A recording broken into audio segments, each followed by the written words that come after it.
It was supposed to be a perfect Thanksgiving. The turkey was roasting, the mashed potatoes were almost ready, and the house smelled just like it always did during the holidays. But everything changed when my sister Sam leaned in close to me and whispered, "Pack your bags before they find out." I stopped stirring the pot. My heart skipped a beat. I looked at her, trying to figure out if she was serious. "Already done," I whispered back. "My name is Megan Carter, and what happened that day is something I'll never forget." Thanksgiving was always a big deal in our family. My mom, Debbie, was the one who ran the show every year. She made the dinner, set the table, and made sure everything was perfect. It felt like a huge deal just to be in the same room, watching her work her magic in the kitchen. Every year, I tried to help, but it never felt like enough. This year, though, I wanted to do it all myself. I decided I would host the Thanksgiving dinner. I wanted to prove to everyone, but mostly to myself, that I could handle it. I wanted to show my family that I could make a meal just as good as Mom. I had been up since early in the morning, running around the kitchen, making sure everything was just right. But the longer I worked, the more nervous I became. The pressure was building, and I could feel the weight of it on my shoulder. Then, there was Sam. She arrived late, as usual, and walked right into the kitchen like she owned the place. Sam is 3 years older than me, and I've always felt like she's the one who takes over whenever we're all together. She's loud, confident, and everyone listens when she speaks. That's why I was trying to do everything myself this year. I wanted to prove I could handle it, but of course, Sam wasn't about to just let me take charge. I kept stirring the mashed potatoes, pretending I didn't notice her standing behind me, watching. "Do you need help?" she asked, already reaching for the silverware. "No, I've got it," I said, trying to sound casual, but I could hear the edge in my voice. "Are you sure?" Sam asked again, but there was a hint of something else in her voice, something I couldn't quite place. I didn't respond. I focused on the pot in front of me, trying to steady my nerves. The last thing I wanted was her criticism. Then, as I was about to check the turkey, I felt her step closer. That's when she whispered, "Pack your bags before they find out." I froze.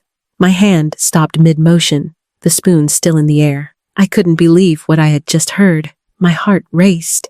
What does she mean? What was going on? I glanced at her, trying to read her face, but Sam was looking away like nothing was wrong. "Already done," I replied, my voice barely a whisper. It was like I had already known exactly what she was talking about. I had packed a bag that morning, just in case everything went wrong. But I had no idea that the Thanksgiving dinner was going to lead to something this big.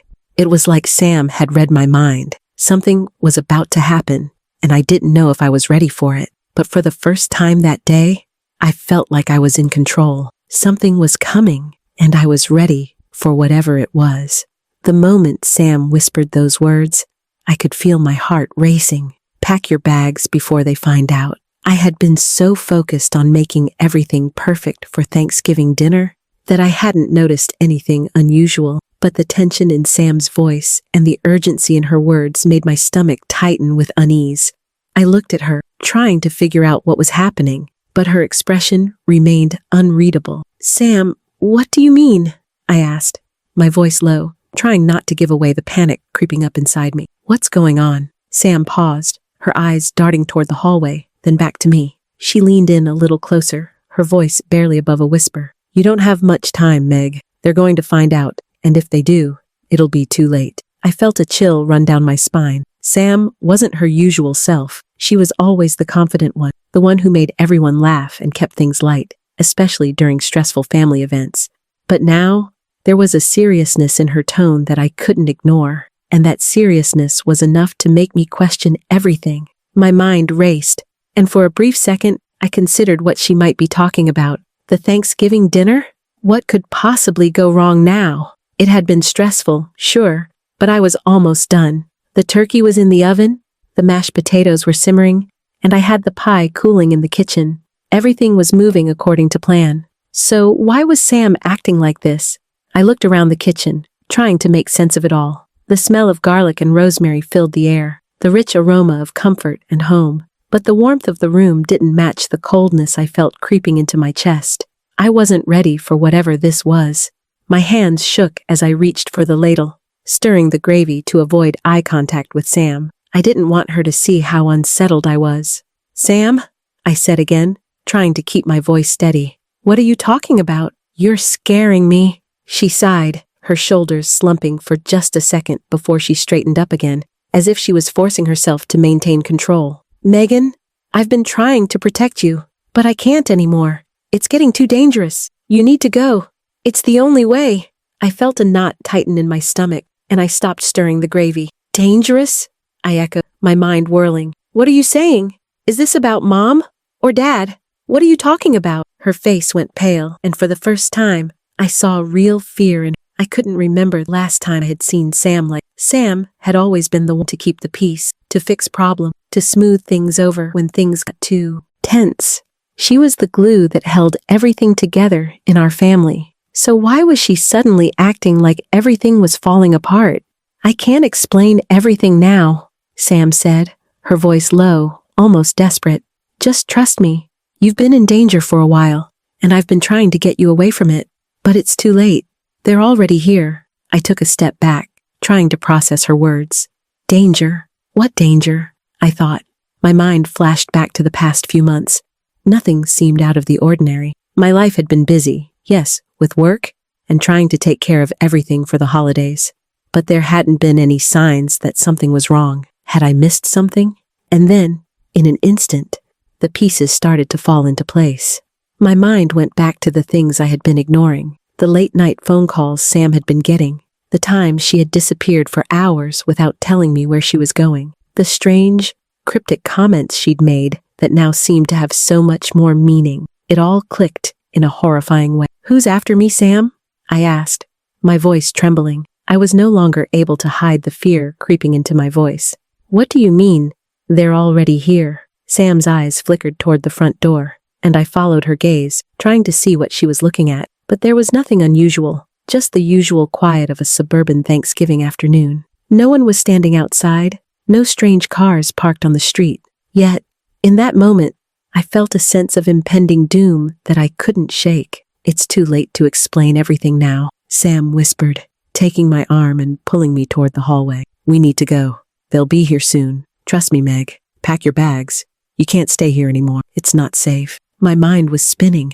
I could hear the laughter and voices of the family in the other rooms, Mom and Dad, my cousins, my aunt and uncle, all waiting for dinner. The thought of just leaving them all behind, walking out of this house without explanation, felt impossible. But Sam's expression, the fear in her eyes, told me that this wasn't just some family drama. Something serious was happening, and I had no choice but to trust her. Are you sure? I asked, my voice barely above a whisper. Sam didn't answer right away. She just nodded. I'm sure. It's the only way. I'll explain everything later. But for now, you have to trust me. I don't want anything to happen to you. Her words echoed in my mind. Trust me. It was the only thing I had left to hold on to. I nodded slowly, the weight of her words sinking in. For the first time that day, the Thanksgiving dinner didn't matter. My family didn't matter. Not in the way I thought they did. The real danger was something much bigger, and I had to get out. I turned toward the stairs. Sam had already begun gathering my things, and I couldn't believe how quickly my life had gone from perfectly normal to complete chaos. The tension in the air was thick, and the only thing I could do now was follow Sam's lead, even if I didn't fully understand what was happening. But I knew one thing for sure. I wasn't staying here. I stood frozen for a moment, trying to wrap my head around what Sam was telling me. The words she had whispered were still echoing in my mind. Pack your bags before they find out. My hands, still holding the ladle, trembled ever so slightly, and I could feel the weight of the situation sinking in. Sam's face, pale and serious, was a far cry from the confident, easygoing sister I had grown up with. For once, she wasn't the one to lighten the mood or offer comfort. Instead, she was urging me to leave, to escape, to run from something or someone, but she wasn't explaining what. I could feel the kitchen closing in on me, the smell of the half-burned turkey and overcooked potatoes mixing with the rising panic in my chest. I thought about the family in the other room, all waiting for dinner, all unaware of the danger Sam was so desperately warning me about. Everything I had worked for that day, the perfect Thanksgiving, the dinner I was supposed to be proud of, the family gathering, seemed so insignificant in that moment. The illusion of control that I had been clinging to shattered in an instant. "Megan, we don't have time." Sam's voice broke through my thoughts, sharp and urgent. "They're already here, or they're close. If we wait too long, it'll be too late." I glanced at the door. Nothing seemed out of place, yet everything felt wrong. The weight of her words made my heart race. Who was after me? Why didn't I know about it until now? I thought about the years I had spent with Sam, and how she always seemed to know what was going on, especially when it came to our family. Sam was the type of person who didn't keep secrets, or so I thought. But now, it was clear that she had been hiding something huge from me, something dangerous. "Sam, what are you talking about? Who's after me?" I could feel the panic rising in my chest. The kitchen, the dinner, the entire day felt irrelevant now. It was like everything I thought I knew about my life was unraveling before my eyes. Sam shook her head, taking a step closer. "I can't explain everything now. Just trust me. I've been trying to protect you for months. And now, it's too late. You need to leave.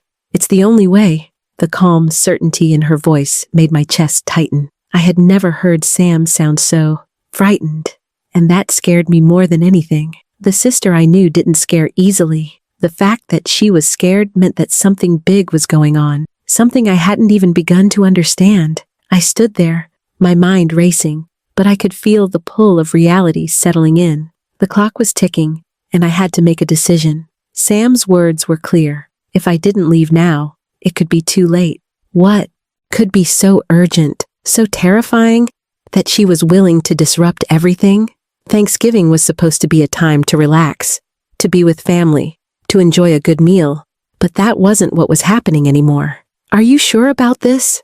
I asked her, my voice shaky. The doubt crept in. "I can't just leave. What about Mom? What about everyone else?" "I've thought about that," Sam said, her voice softer now. "They won't understand, but they'll be okay. You need to go now. Don't tell them anything. Just go." For the first time, I felt a shift in the air, a shift that made me realize the truth of her words. I had no idea what was really going on, but it didn't matter. My family's approval didn't matter anymore. What mattered was my safety, and if Sam was willing to risk everything to help me escape, I had no choice but to trust her. I nodded slowly, though my heart was pounding. Okay, I'll go." Sam didn't say anything at first. She just grabbed my coat from the back of the chair and handed it to me. The sudden action brought me back to the present, and I realized she had already started packing a bag for me. Small things, essentials. Her movements were quick, almost practiced, as if she had done this before. I looked at her, confused and scared. She wasn't telling me everything, but I knew she was doing everything in her power to help me. "Do you have everything?" she asked, not looking at me as she zipped up the bag. I nodded, feeling like I was in a dream, as if none of this was real. I glanced toward the hallway, where I could hear the murmur of voices. My family, the guests. They had no idea what was happening. My mom, my dad, my cousins, they were all waiting for the dinner to start, and yet none of it mattered. It felt like a distant memory now, like something that had no place in my life. And "Sam," I started, my voice thick with uncertainty. "What if I can't go through with this? What if—" "You're not alone," Sam interrupted, her voice firm, reassuring. "I'm with you. I've got your back, no matter what. We're doing this together." I took a deep breath. My sister's words were all I had left in that moment. It wasn't much, but it was enough. If Sam was willing to risk everything to help me, then I had no choice but to go. I picked up the bag, the weight of it heavy in my hands. But it was nothing compared to the weight of the decision I had just made. As Sam led me toward the back door, I took one last look at the kitchen, the turkey still roasting in the oven, the mashed potatoes waiting to be served. It all seemed so trivial now. I could hear the clink of silverware and laughter from the living room, and I felt a pang of guilt. But there was no time for guilt. There was only time to leave. Sam opened the back door and motioned for me to go. I stepped outside, and as the cold air hit my face, I realized that the rest of my life was about to change. There was no turning back now. The cold air hit me like a slap as I stepped outside. Sam followed closely behind, her hand firmly on my back, urging me to move faster. I could hear the faint hum of voices and laughter coming from the house, unaware of the chaos that was unfolding just outside. My heart raced as I walked down the steps, my mind swirling with confusion. This wasn't how Thanksgiving was supposed to go. There were supposed to be smiles, family hugs, and a perfectly roasted turkey. But instead, I was leaving everything behind without a single explanation. "Where are we going?" I asked, my voice trembling. I hadn't realized how much I was relying on Sam to guide me through this. The uncertainty was suffocating, but I tried to ignore the fear creeping up my spine. Sam, as always, seemed to have it all together. Her pace didn't falter, even as I struggled to keep up. "We're going to my place for now," Sam replied, her tone clipped but calm. "We need to lay low, just for a little while. I'll explain everything when we're safe." Safe? The word echoed in my mind, and I couldn't help but wonder what it really meant. Safe from what? From who? I had no idea. Sam hadn't given me any real answers, just cryptic warnings and vague reassurances that only seemed to make everything worse. And the worst part? I didn't even know what I was running from. As we reached the end of the driveway, I heard a car engine start up in the distance, followed by the sound of tires crunching against gravel. My head snapped up, and for the first time since this whole nightmare started, I felt a jolt of panic. "Sam, what's going on?" I asked, my voice rising. "Who's after me? What's happening?" She turned to me quickly, her eyes wide with urgency. "Just keep walking. We don't have time to explain right now. Just keep walking and don't look back." Her voice was stern, leaving no room for argument. I nodded silently, even though my heart was pounding in my chest. Every step I took felt heavier, as if I was walking through a fog that only grew thicker with each passing moment. What was Sam hiding? Why had she kept me in the dark about everything? The car that had been idling on the gravel driveway sped past us, and I could see its headlights fading into the distance. My breath caught in my throat. Was that who Sam had been warning me about? My stomach dropped at the thought of someone being out there, watching us. "Sam, please," I started, but she cut me off. "Not now, Meg," she said, her voice softer this time but still filled with an edge of panic. "You need to trust me. I'm doing this to protect you." I wanted to scream at her for answers, to ask her why she hadn't told me any of this sooner. How could she expect me to just follow her, to leave everything behind, without knowing why? But something in her eyes told me that I had no choice. She wasn't just leading me away from the dinner table. She was leading me away from something much bigger, something I wasn't prepared for. We made our way down the street, the silence between us growing heavier with every step. The warmth of the house, the familiar smells of Thanksgiving dinner, and the laughter of my family all felt like a lifetime ago. Now, it was just the cold street and the sound of my heart beating too fast in my chest. What was I running from? Why did I feel like I was in a race against time? Just as we reached the end of the block, a car pulled up beside us, its headlights blinding us for a moment. I froze, panic surging through my veins. The car came to a stop, and I instinctively stepped closer to Sam. The passenger window rolled down, and a man's face appeared in the dim light. I didn't recognize him, but the look in his eyes sent a chill down my spine. He was tall, with a dark jacket and a serious expression. I could see his breath fogging in the cold air, and his gaze flicked over to Sam before settling on me. "You're making a mistake," the man said in a low, measured voice. "You know that, don't you?" I felt my legs go weak. I wanted to turn and run, but something told me Sam was ready for this moment. She didn't flinch or back away. Instead, she took a step forward, standing between me and the car. "You don't know who you're dealing with," Sam said, her voice steady but carrying an edge I hadn't heard before. "We're not afraid of you anymore." The man's eyes flickered with something that looked like surprise, but it was quickly replaced by a cold smile. "You really think you can just walk away from this?" he asked. "You think you can escape from all of this?"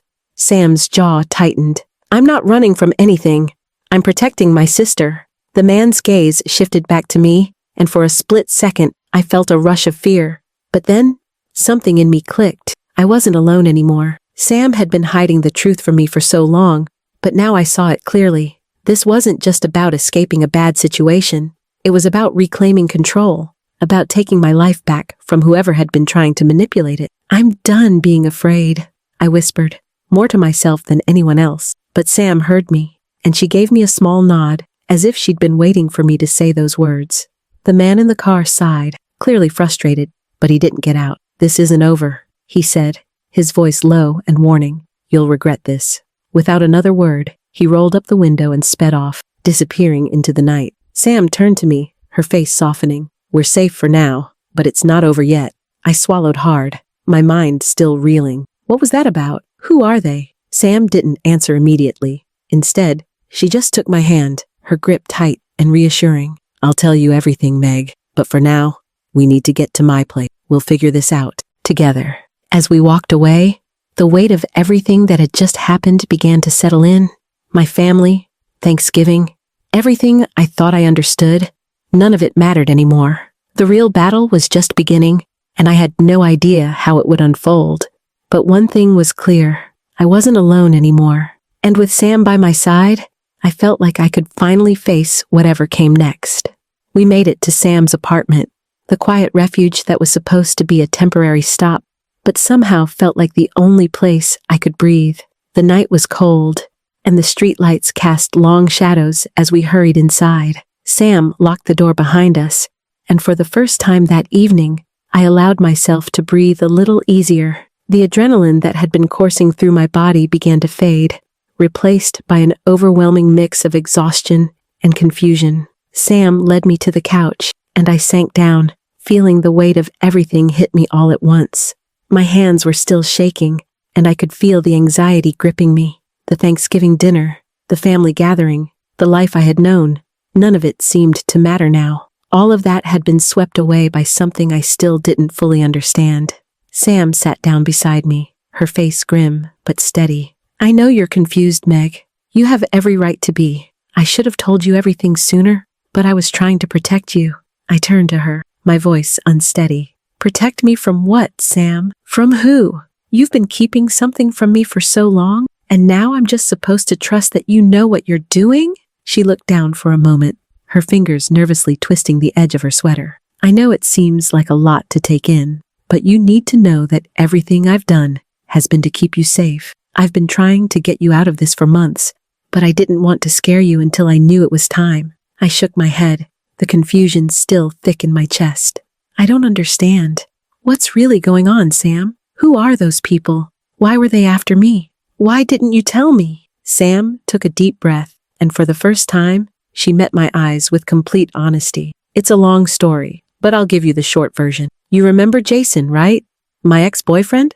Well, it turns out, he wasn't just some guy I dated for a while. He's been involved in some really dangerous stuff, Meg. And when you started dating him, you got dragged into it too." The words hit me like a punch to the gut. Jason, the guy I had been seeing casually for the past few months. The guy who had seemed harmless enough, charming even, always making me feel like I was the only one who mattered. But now, everything I thought I knew about him felt like a lie. "You knew this about him, didn't you?" I asked, my voice shaking with the realization. "You knew who he was, and you didn't say anything? You didn't tell me?" "I didn't know everything, Meg," Sam replied quickly, her eyes full of regret. "I didn't know how deep it went. I had my suspicions, sure, but it wasn't until a few weeks ago that I found out the full extent of it. By then, it was already too late. You were too involved." "Too involved?" I repeated, my voice rising. "What does that even mean, Sam? I barely knew him. Sam interrupted me, her voice firm. "It's not about how much you knew. It's about who he is, who he's connected to. There are people in this world who don't care about boundaries, who use manipulation and fear to control others. Jason was their link to you, Meg. They've been watching you, and they don't stop until they get what they want." My breath caught in my throat. What do they want from me? What could they possibly want from me? Sam's gaze softened, and she placed a hand on mine. "That's what I'm going to explain. They don't just target anyone. They find people with potential, people who have something to offer, even if you don't know it. They use people as pawns in a much larger game. You were never meant to be part of their game, but somehow you got caught in it." I felt like the ground had been pulled out from under me. All this time, I had been living a life that felt perfectly normal, like everyone else. But now, in an instant, Everything felt like it was spiraling out of control. The world I knew, the world I trusted, had been a facade, and I had been oblivious to it all. I felt angry, betrayed even, but mostly, I felt helpless. How could I have been so blind? I whispered, tears welling up in my eyes. How did I not see any of this? How did you not tell me sooner? Sam squeezed my hand. I was trying to protect you, Meg. I was trying to keep you safe, but I couldn't do it alone. And now, we're here, together, and you're going to be okay. I wanted to believe her. I really did, but it wasn't easy. I had spent so much time trusting the wrong people, believing in a version of my life that wasn't real. And now, the truth was so much worse than I had imagined. I had to accept that I had been living in a lie, and that everything I had known had been tainted by forces I didn't understand. But despite all of that, there was something in Sam's eyes that made me feel like there was still hope. She had always been my protector, the one person in my life who never left my side. Even when things got complicated, even when I didn't understand her choices, Sam was always there. And now, she was here again, helping me pick up the pieces of my shattered reality. I'm not going to let them win, I said quietly, my voice stronger than it had been in the past few hours. I'm done being afraid. I'm done letting them control my life. Sam smiled, her expression softening with relief. That's what I've been waiting to hear. You don't have to face this alone, Meg. We're in this together. For the first time since everything had fallen apart, I felt like I was beginning to reclaim some sense of control. I didn't know what the future held or what dangers we would have to face next. But in that moment, sitting next to my sister in her apartment, I knew one thing for sure. I wasn't going to let fear rule my life anymore. Together, Sam and I would figure this out. And whatever came next, we would face it head on.